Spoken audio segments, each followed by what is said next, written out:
saya akan tunjukkan persentase negara-negara di dunia yang mungkin saja terdampak resesi, termasuk Indonesia. Dan Indonesia berada di urutan ke-14 dengan persentase kecil, yaitu 3% saja. Tapi kita harus tetap antisipasi agar kita tetap bisa melewati masa-masa sulit resesi 2023 dengan baik apabila memang harus terjadi. Halo teman-teman, selamat datang di channel KJA ASP Official. Dalam beberapa video lalu, saya sudah banyak membahas mengenai resesi, baik negara-negara yang bakal terdampak resesi, solusi yang bisa dilakukan oleh para pengusaha atau perusahaan, dan yang terbaru adalah solusi dari diri sendiri untuk hadapi resesi. Nah, pada video kali ini saya akan bahas resesi lagi, tetapi dengan kemasan yang agak berbeda teman-teman. Saya akan gunakan bahasa yang mungkin mudah dimengerti ya, agar informasi yang saya sampaikan dapat dipahami oleh semua orang. Bahkan orang awam pun bisa mengerti tentang apa yang saya sampaikan. Tapi sebelum masuk ke pembahasan inti terkait tips yang bisa dilakukan oleh orang yang bergaji pas-pasan untuk hadapi resesi, orang yang memiliki gaji pas-pasan artinya dalam memenuhi kebutuhan bulanan biasanya mereka pas-pasan atau sulit untuk menyisihkan uang untuk tabungan. Nah, video ini saya buat untuk teman-teman semua. Semoga dapat membantu teman-teman dalam menghadapi resesi nanti bila memang terjadi. Apabila tidak terjadi, akan membuat keuangan pribadi teman-teman semakin kuat ya. Jadi, resesi ini adalah kurangnya pertumbuhan ekonomi dalam suatu negara ya teman-teman, atau bahkan malah negatif dalam kurun waktu sekitar 6 bulan. Lalu, bagaimana orang awam bisa tahu kalau pertumbuhan ekonomi negara ini menurun? Nah, teman-teman bisa melihat ciri-ciri yang mengindikasikan akan adanya resesi. Hal itu adalah harga-harga kian naik, sehingga membuat kita perlu mengeluarkan uang lebih dari sebelumnya, padahal gaji belum tentu naik juga. Selanjutnya, teman-teman bisa melihat apakah banyak perusahaan yang tutup dan menyebabkan banyak mem-PHK karyawannya karena situasi yang sulit, sehingga tidak mampu lagi untuk memberikan gaji kepada karyawan. Yang selanjutnya adalah tingkat konsumsi dari para konsumen menurun, yang membuat dagangan menjadi sepi karena bisa jadi masyarakat memilih alternatif lain yang mungkin saja lebih murah yang bisa mereka jangkau. Apalagi gaji juga tidak naik untuk mengimbangi kenaikan harga yang terjadi. Baik, saya akan tunjukkan persentase negara-negara di dunia yang mungkin saja terdampak resesi, termasuk Indonesia. Berdasarkan data dari Bloomberg yang merupakan sebuah perusahaan keuangan perangkat lunak dan data yang ada di Newsdoc disajikan seperti gambar ini. Bahwa negara pertama yang memiliki dampak besar adalah Sri Lanka dengan persentase terdampak yang sangat besar yaitu 85%. Kemudian diikuti oleh Selandia Baru dengan persentase 33%. Dan Indonesia berada di urutan ke-14 dengan persentase kecil yaitu 3% saja. Walaupun kecil dan kemungkinan resesi terjadi di Indonesia juga kecil, tapi kita harus tetap antisipasi agar kita tetap bisa melewati masa-masa sulit resesi 2023 dengan baik apabila memang harus terjadi. Tapi di sisi lain, kita juga harus optimis ya teman-teman, supaya pendapatan domestik bruto yang didapatkan Indonesia ini juga selalu naik. Jadi, kita tidak perlu terlalu khawatir dan panik karena berita-berita di luaran yang hanya membuat kita semakin down tanpa memberikan solusi apa yang harus kita lakukan untuk hadapi resesi ini.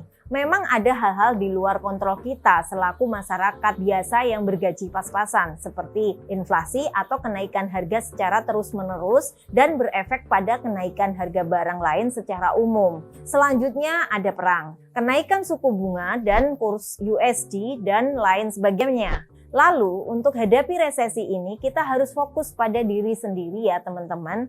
Fokuslah pada hal-hal yang bisa kita lakukan dalam internal kita. Saya akan sampaikan 3 tips untuk teman-teman buat hadapi resesi 2023. Yang pertama, itu teman-teman fokus dan berusaha untuk bisa nabung terlebih dahulu.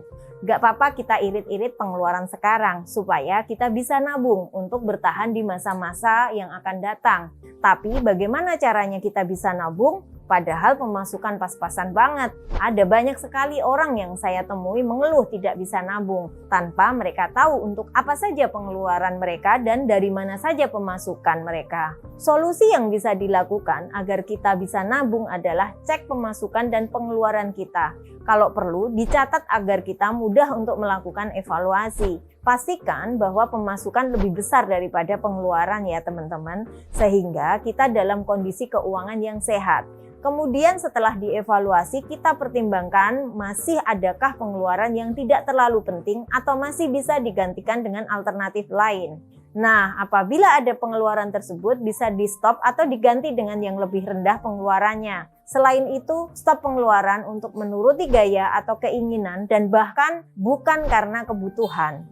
Hal ini akan sangat berdampak terhadap pengurangan pengeluaran teman-teman. Beli mobil, baju branded, dan handphone untuk gaya-gayaan. Yang berikutnya adalah jangan utang atau pertimbangkan utang yang memiliki bunga tinggi. Dan terpenting adalah segera lunasi hutang agar kita tidak terlalu lama memiliki pengeluaran yang besar. Terakhir, solusi yang bisa dilakukan agar bisa nabung adalah tambah alternatif pendapatan lain. Karena saat ini sudah canggih, kita bisa aja gunakan media sosial dan teknologi yang ada untuk tambah penghasilan. Jadi affiliate, konten kreator, atau bahkan jualan online juga bisa. Nah, setelah teman-teman bisa nabung, siapkan namanya dana darurat. Dana darurat yang seperti apa sih? Misalnya adalah dana yang disiapkan untuk antisipasi ketika kita sakit, kecelakaan, atau kebutuhan mendesak lainnya agar tidak memakan uang konsumsi sehari-hari kita teman-teman. Berapa sih besaran dana darurat ini teman-teman? Besarannya adalah 6 kali pengeluaran bulanan teman-teman. Supaya nanti ketika ada hal yang mendesak tidak akan mengganggu keuangan bulanan dari kebutuhan pokok teman-teman. Dan yang ketiga adalah lipat gandakan uang kita atau putar uang agar bisa menambah pemasukan. Dengan bisnis misalnya. Bisa dengan memulai bisnis atau investasi. Ada banyak orang yang mengeluh tidak bisa muter uangnya, tapi tidak akan ada masalah tanpa jalan keluar atau solusi. Ketika kita mau pasti ada jalan. Cara muter uangnya adalah dengan berbisnis, misalnya jualan atau dengan beli tanah, emas, ternak, atau yang lainnya yang bisa dalam beberapa waktu akan menambah uang yang telah kita investasikan. Cara ini bisa menjadi salah satu penambah pemasukan teman-teman loh. Apabila kita tempatkan uang misalnya saja 500.000 untuk modal jualan dan di tiap produk kita bisa dapat untung 5.000 saja, bila itu 100 produk dikalikan 5.000 sudah 500.000 kan teman-teman. Uang yang kita jadikan modal 500.000 tadi ditambah dengan keuntungan 500.000 kita bisa jadi dapat 1 juta. Lalu setahun coba berapa?